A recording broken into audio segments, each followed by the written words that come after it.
शंकराची आराधना करून त्यांना प्रसन्न केले आणि त्यांच्याकडून वर मिळवला की त्याला कोणत्याही प्राण्याकडून मरण प्राप्त होणार नाही, फक्त एका स्त्रीच्या हातून तो मरेल. या मृदुमान्याने या वराच्या जोरावर सर्व देवांना जिंकले आणि श्री विष्णू जिंकण्यासाठी तो वैकुंठास गेला. अभयतांच्या लढाईत श्री विष्णूचा पराभव होऊन तो शंकराकडे गेला, पण शंकरही आपल्या वरामुळे हताश झाले होते. नंतर ब्रह्मा, विष्णू, महेश व सर्व देव एका पर्वताच्या गुहेत लपून राहिले. तिथे काही दिवसांनी ब्रह्मा, विष्णू, महेश या तिघांच्या श्वासाने एक देवी उत्पन्न झाली. तीच आहे एकादशी देवी. तिने नंतर देवांना अभय देऊन मृदुमान्याला ठार मारली. देवांनी तिची स्तुती केली आणि तिनेही सांगितले की माझे व्रत जे लोक करतील ते सर्व पापांपासून मुक्त होतील. आषाढ शुक्ल 11 व कार्तिक शुक्ल 11 या दोन एकादशांना महाएकादशी असे म्हणतात. त्यातील आषाढी एकादशीला शयनी एकादशी तर कार्तिक एकादशीला प्रबोधिनी एकादशी असेही म्हटले जाते. आपल्याला एकादशीची गोष्ट तर कळाली, आता आपण त्याच्याच बद्दल एक नाटक सुद्धा बघूया. आपण टाळ्या वाजवून नाटकातल्या कलाकारांचं स्वागत करूया. मी कलाकारांची नावं सांगून त्यांचा परिचय देते. सगळ्यात पहिले मी इथे मृण्मयीला आमंत्रित करते. माझं नाव मृण्मयी महेश पाठक आहे आणि मी नौकरवीर अपार्टमेंटमध्ये राहते. त्याच्यानंतर मी इथे अन्वीला आमंत्रित करते. माझं नाव अन्वी वाघ आहे. मी पद्मछाया हाऊसिंग सोसायटीमध्ये प्रीतम अपार्टमेंटमध्ये राहते. त्याच्यानंतर मी इथे बागेश्रीला आमंत्रित. मी भाग्यश्री भैरत आहे. मी वेदांत रेसिडेन्सीमध्ये राहते. त्याच्यानंतर मी इथे स्वर्णिकाला आमंत्रित करते.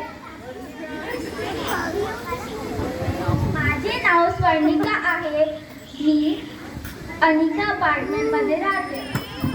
त्याच्यानंतर मी इथे मनस्वीला आमंत्रित.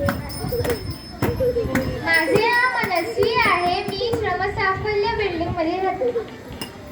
त्याच्यानंतर मी इथे सार्थकला आमंत्रित करते. माझं नाव सार्थक अनिल गाडेकर आहे. मी दिवाणमध्ये राहतो. त्याच्यानंतर मी इथे अनायाला आमंत्रित करते. माझं नाव अनया आहे. मी पद्मछाया सोसायटीमध्ये राहते, वेदांत रेसिडेन्सीमध्ये. त्याच्यानंतर मी इथे ईश्वरीला आमंत्रित करते. माझं नाव ईश्वरी आहे. मी पद्मछाया हाऊसिंग सोसायटीमध्ये डिवाइनमध्ये राहते. त्याच्यानंतर मी इथे चिऊला आमंत्रित करते. माझं नाव आहे वेदश्री गाडेकर. मी पद्मछाया डिवाइनमध्ये राहते. आता आपण नाटकाला सुरुवात करूया. नाटकाचं नाव आहे ज्ञानदेवाने भिंत चालवावी.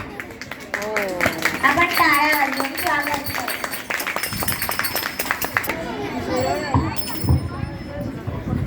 ओम गणेशाय नमः.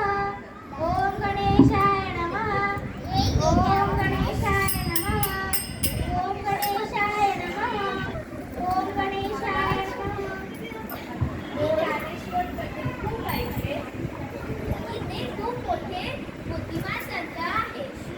असे कोण आहेत हे ज्ञानेश्वर, जे स्वतःला खूप मोठे ज्ञानी समजतात? मी 1400 वर्ष तप करून सिद्धी प्राप्त केली आहे. मी सर्व सजीव आणि प्राणी मात्रांवर विजय मिळवला आहे. जा इथून साधिका. जा राणा. जा जाऊन माझे लेखन साहित्य घेऊन ये.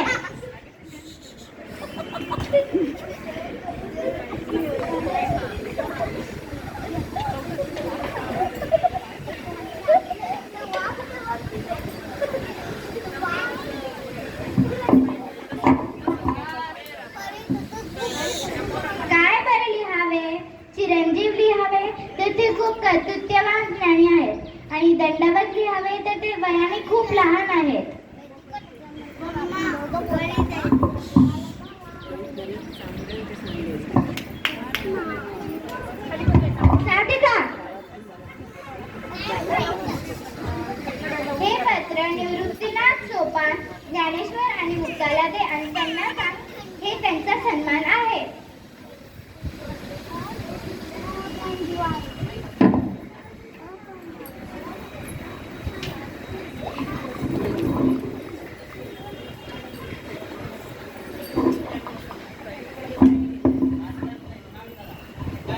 प्रणाम. प्रणाम. तुमची ओळख पण सांगा ना, कोण आहे? हे पत्र माझ्या जामदेवांनी तुमच्यासाठी दिलं आहे.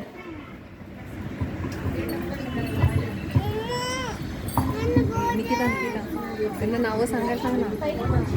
ओळख सांगा, ओळख कोण आहे? तुम्ही कोण कोण आहात? मी मुक्ता. अरे कोरे पत्र, 1400 वर्षांनी तो केला तरी यांना बुद्धी नाही आली. मी ज्ञानेश्वर. अगं असं नाहीये ग, ह्याचा अर्थ आहे की त्यांचं मन शुद्ध आहे. मी निवृत्ती. याचे उत्तर काय द्यायचे? सोपान जा आणि माझं लेखन साहित्य घेऊन ये आणि हे पत्र ठेवून दे.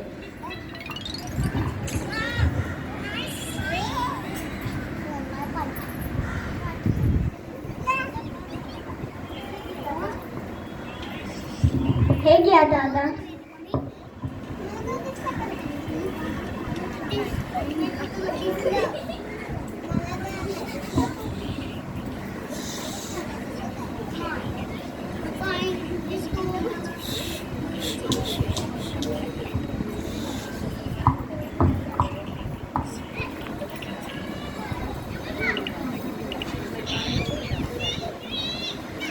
स्वस्ति श्रीवटेषु जो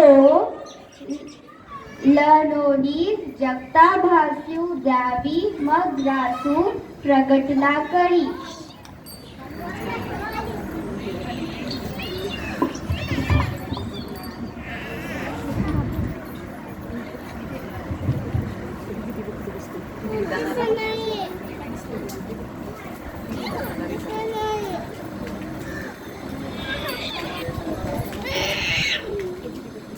गुरुजींना देऊन या. जशी तुमची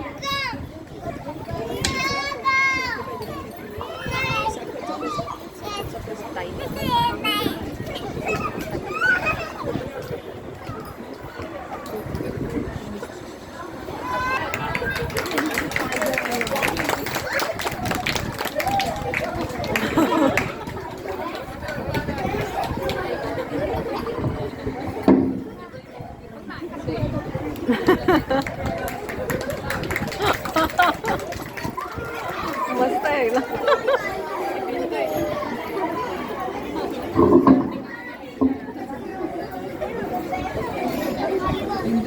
भिंत आली बरं का, भिंत.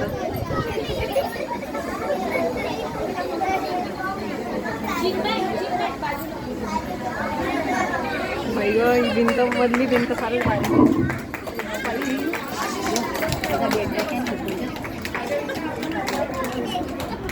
चालो आता.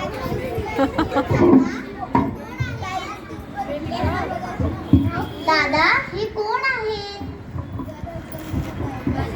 अरे हे तर चांगदेव आहे. चला आपण यांच्या स्वागतासाठी 4 पावलं पुढे जाऊ. दादा त्यापेक्षा आपण 2 पावलं पुढे जाऊ. त्यापेक्षा आपण भिंतच पुढे घेऊया. चल ग बाई, आम्हाला पुढे घेऊन चल.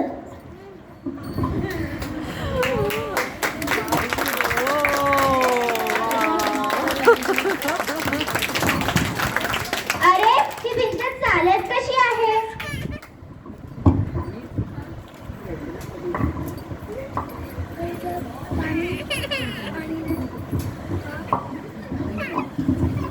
मला माफ करा ज्ञानेश्वर, माझ्याकडून खूप मोठी चूक झाली.